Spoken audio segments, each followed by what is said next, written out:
Hello again and welcome back everybody to another edition of the Rural Report. I am your Rural 2IC and today we're going to talk about some more ugly truth about SHTF. And the main topic, and if you've listened to me in any length of time, you know that when we do these series, these tend to go off onto wild tangents and somehow bring them all back together at the very end. But we'll see how well I can stay on topic for today. So I want to talk about perception versus perspective. When we start getting into a lot of different words that have different meanings, sometimes people will put one word when they actually mean another. And so, if we want to kind of break this down, perception is your way of looking at something, hearing something. It's a sensory way of taking in rapid, quick information to make a very rapid conclusion, versus perspective is more of a slowed down, wider, more of a broad brush stroke um, conclusion that really comes into your beliefs, your attitudes, your upbringing, your experience, things like that. And so I want to kind of talk about that for a second because there's a lot of people that do one, there's a lot of people that do another, and I think there's very few that do both. Um, when we're faced with a situation, it depends on what's going on, but for the most part, uh, people that go off of instinct usually go off of a very rapid um, seeing something and a reactionary. Been through this, kind of a before thing. Boom, see it. Boom, this is decision. Versus other people tend to take a step back. If the situation doesn't call for an immediate decision, then they can take that step back and they can start gathering information and going through. Now, keep in mind though that both of these are very individualized. This isn't about talking to others and doing everything, because now when you go and you ask somebody a question, now you're either getting their perspective or their point of view on things, and then now you have to kind of differentiate, are they going off instinct, or are they going off of where they've sat back and thought about this. And so it kind of brings it into the way that people are and they don't realize it.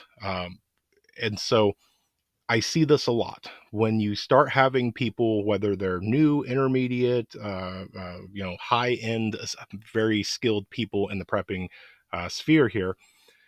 People will ask questions, and it's very interesting to see the answers, because somebody will say, "Hey, I'm looking at this prepping item. What do you think?" And very few times do I ever see the answer that I would answer. Most of the time, people are like, "Yeah, I have one of those. They work out pretty good," or it's the exact opposite. That's really cheap. That's junk. You're wasting your money, your time, and things like that. The thing is, though, is nobody's asking questions and getting a further field of information. Nobody is trying to get in there and actually do any sort of true helping that individual. And the thing is when we're on things like social media or some sort of message board or something like that, it's public. Other people read it. Okay. They have similar questions. Maybe instead of asking somebody, they go and search it. They look for a YouTube video or they look for a message board to see if somebody's asking the same or a similar question and see what the answers are. And it can get very confusing and very frustrating very quickly. And so you have somebody out there and they go, "That thing is trash. Don't buy it, waste the money, blah, blah, blah." When in fact, that person that's asking doesn't have a ton of money, or they're asking because maybe they have the same exact thing that you have, or even better, and they just want to see this one. Hey, is this one okay? Would this be good as a backup or a barter item or something? Uh, they maybe they didn't put out the entire information in their question, and people are very very quick to jump in and do an answer. And I see this a lot. This goes into the thing where if you have a glass and it's filled half, you get the very very basic sensory of, okay, it's a glass and half of it's full or half of it's empty, whatever. You go the other way, now you can sit back and judge with a little bit of time. Well, you're the optimist. Well, that thing's got half of full of water. That's great. It's not empty. It's got something in it. That's good. Or you can be the pessimist and go, man, half of it's gone already. We only have half of it. We could have double the quantity in there, but uh, and you have those people.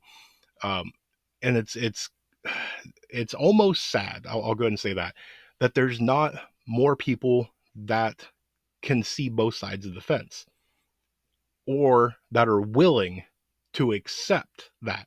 I would like to see a lot more, especially on these message boards. And I know it's not my first day on the internet, it'll never happen, but I would like to see people engage, actually ask questions. Somebody is asking advice, and you know me, I will answer the same basic question every single day for the rest of my life as long as somebody's asking out of true sincerity.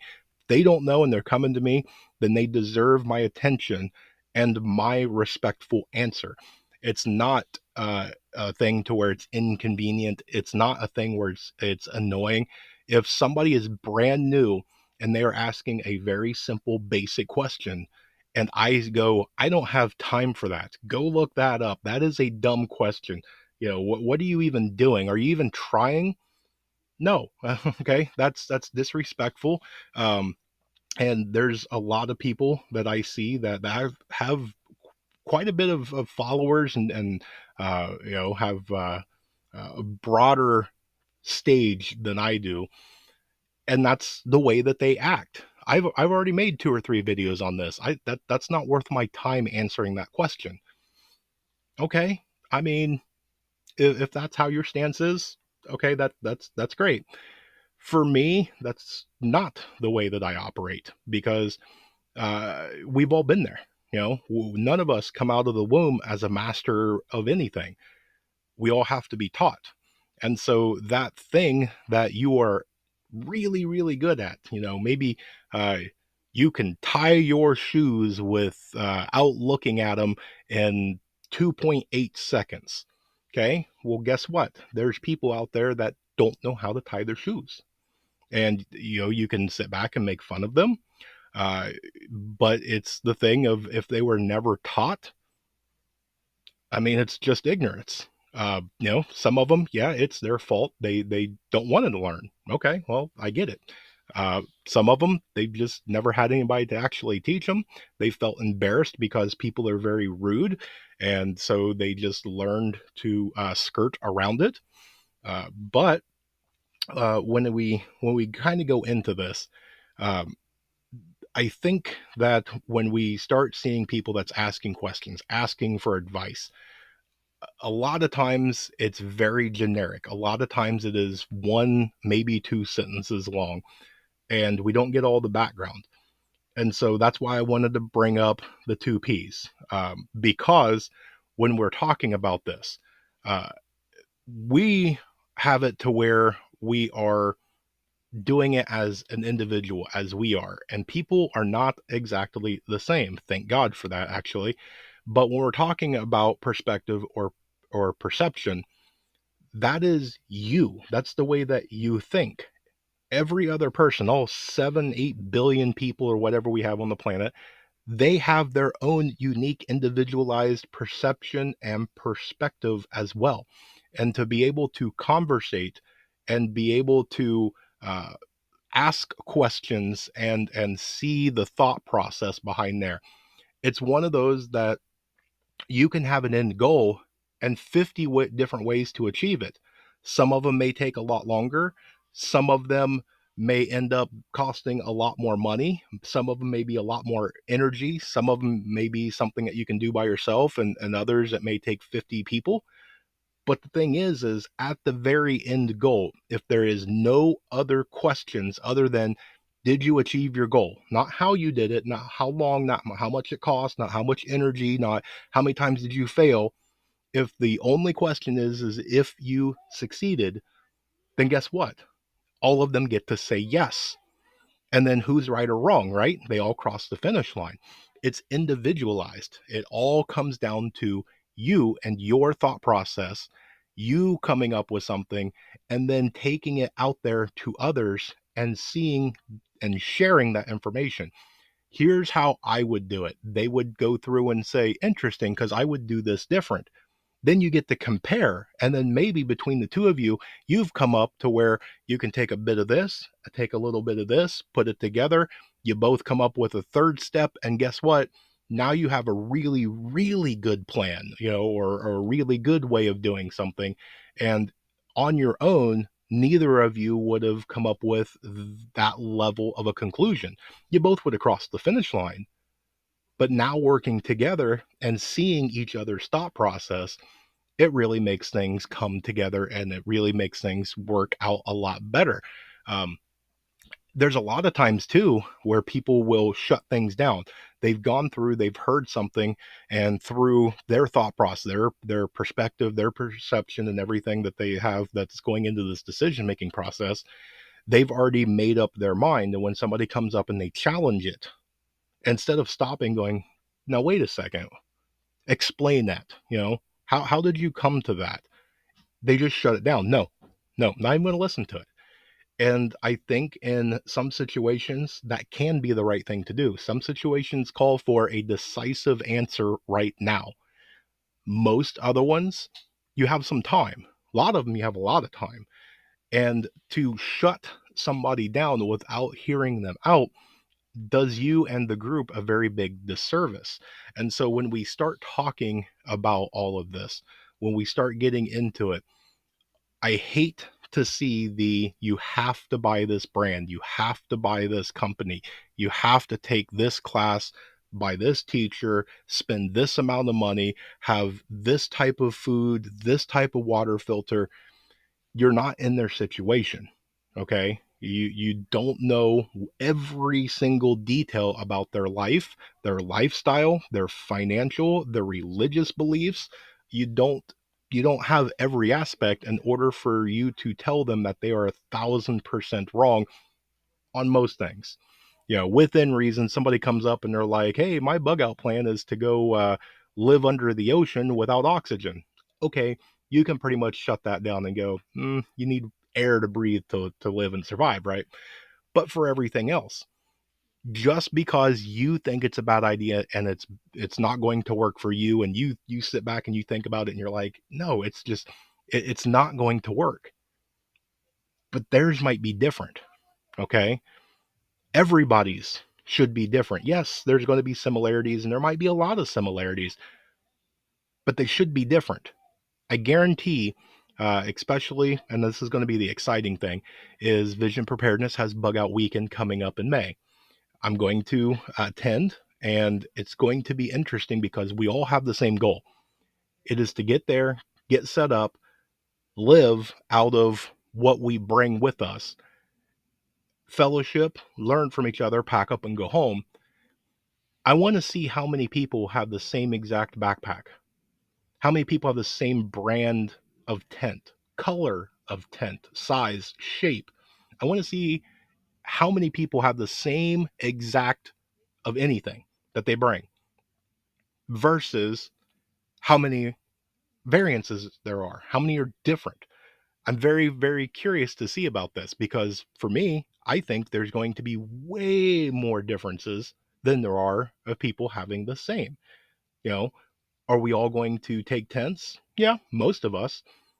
But I think they're going to come in different sizes, different shapes, different colors, different brands. Some are going to set up quite quickly. Some will take some time. Some you can do by yourself. Some you're going to have to ask for help. And guess what? It doesn't matter because at the end of the day, if your tent pops up and it keeps you sheltered, you've reached your goal. So who's to say that it's wrong? Somebody's going to have a different perspective. They're going to say, well, you need to be able to have it small, lightweight, pop it up by yourself, tear it down real easy, and be on your way. Okay. In the situation, I'll agree. But what happens if this person's different? They're not by themselves. They have a group of, six. It's mom, dad, and a couple of kids. That little tiny 1, 2 person tent is not going to work. They need something bigger. For them, you're doing it wrong. You don't see their perception. You don't see their perspective because you are going off of your individualization. They're going off theirs. So I challenge you guys, and let me go ahead and try and put a bow on this and wrap this up. As you go through social media, as you go through and read message boards, as you go through and watch different platforms of video content, and you read the comments or you watch these videos, pay attention and try and catch when somebody tells you that don't waste your money or time. Go buy the absolute best of the best. Okay. And we've talked about this at nauseum before, and I will continue to do so.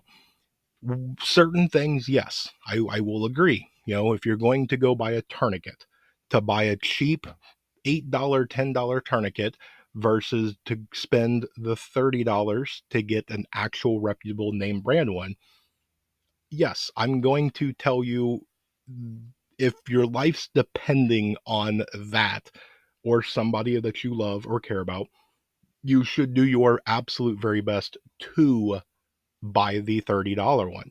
Now, if finances and everything comes around that you just cannot feasibly do it, then yeah, I would tell you, okay, if it's going to take you a year and a half to come up with an extra $30, yeah, buy the cheap one, because I would rather have something that has a chance of failure than to have absolutely nothing at all.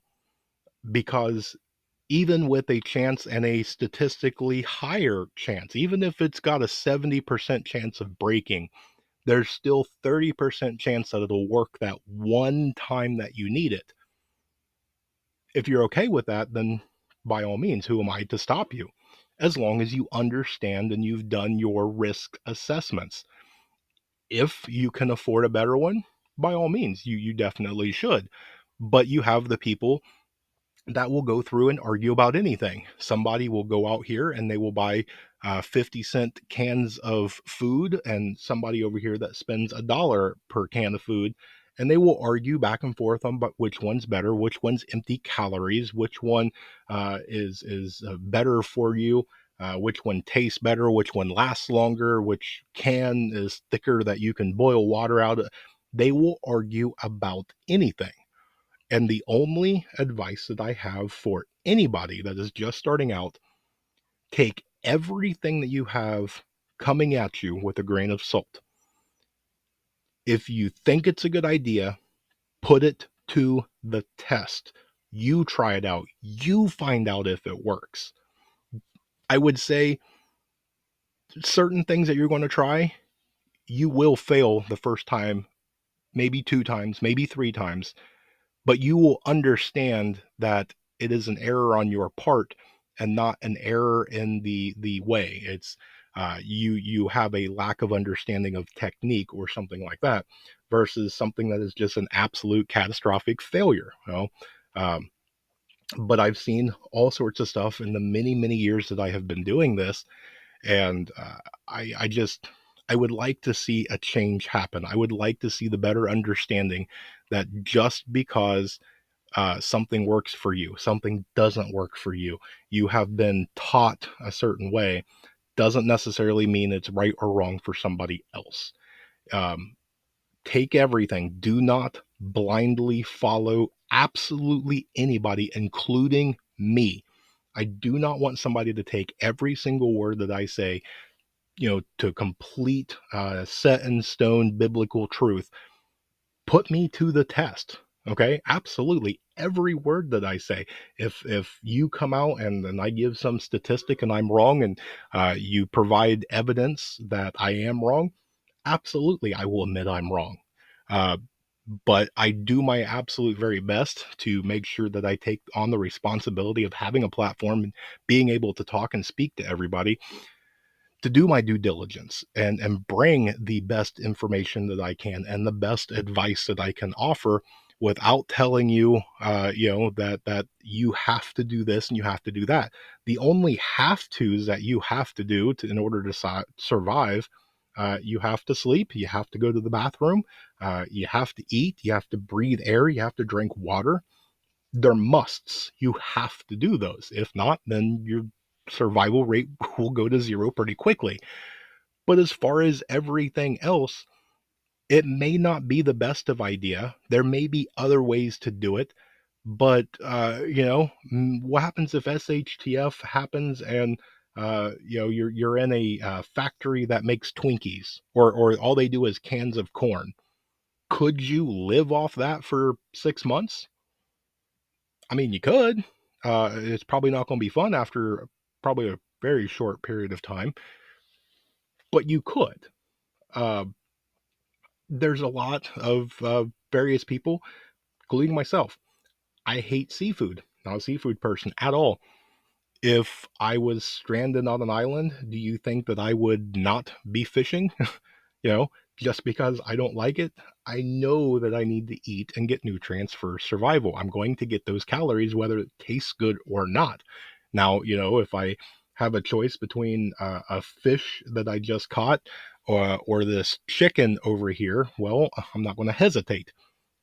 Going to go after what tastes good, and I will eat what tastes bad later on when I have to do it. And so that comes down to the individual. Um, be mindful when somebody comes to ask you a question or they ask you advice, and then try and take notice when you are watching or reading. Try and catch when somebody tells you you must buy this. You won't make it through SHTF unless you have this certification, or you take this class, or if you don't have this. There's a lot of very important things when it comes to it, but there's very few musts. And I think a lot of people kind of fail to realize that. Um, and I'm kind of hoping, it's one of them things, right? Being in the prepping world, it is prepare for the worst, hope for the best. I hope that we never, ever go through anything that we have to figure out if any of this is true or not. Uh, yes, we're all going to experience minor little SHTF ones, personal ones, maybe a localized flood or something like that, but some catastrophic global collapse or whatever. I hope to never, ever experience that. In the very off chance, I want to be one of the ones that goes in with confidence going, I did the best that I could. I did my due diligence. I learned what I possibly could learn. I gathered the resources. I took the time to learn skills and not become dependent.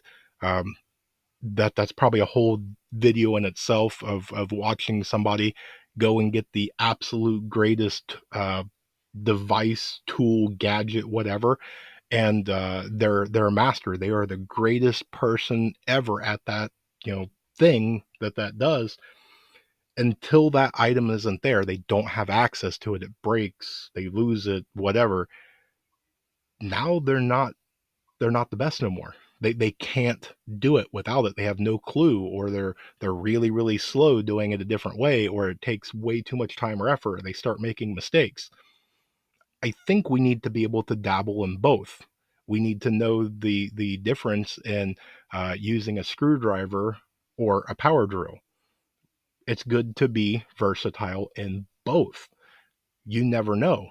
To have somebody that will go through and uh, do things without the help of modern technology, you're doing yourself a disservice and all that. Vice versa, I think, to only use technology. If the time ever arises, you won't have the skills necessary to use manual things. You won't have the knowledge on what tool to grab or how it operates and things like that. And so, to be able to be efficient with both of them, I think is a very, very good idea. But uh, let's round this out. So we talked about it: perception, perspective, That's your individualized way of looking at things. Know the difference between the two. Know when to listen to each one of those. Some situations is immediate. You have to make a decision now. Sometimes you have the time, and yes, you're going to have that gut reaction, but is it correct? Check yourself. Check your work. Maybe take a step back and start actually looking at it. Apply your experiences and your knowledge and everything. Make sure your gut is right, or does it need to be altered or changed? Um, and then, as I said, go through and watch others. Somebody ask you a question, um, help them. Okay, that's what the greatest community on the planet is, the prepping community. Help them. They have come to you for advice or to answer a question. That's a big honor. They're trusting you for that answer. And so uh, we've all been there. We've all asked others questions and advice. Um, and we didn't want somebody to brush us off or lie to us or tell us that's the dumbest thing they've ever heard. We valued their opinion, and so we went to them to ask them. We all got good advice. We've all got bad advice, but um, we need to do what we can to help those when they're asking questions and asking for advice. But I think I've beat the horse enough on this one. So with that, I hope you guys got something out of this, and I hope you got my intention of this video. But with that, I hope you guys have an amazing day. I hope you have a blessed day. Stay tuned because there's definitely more information to come. And with that, remain united because we are all prepping in this together.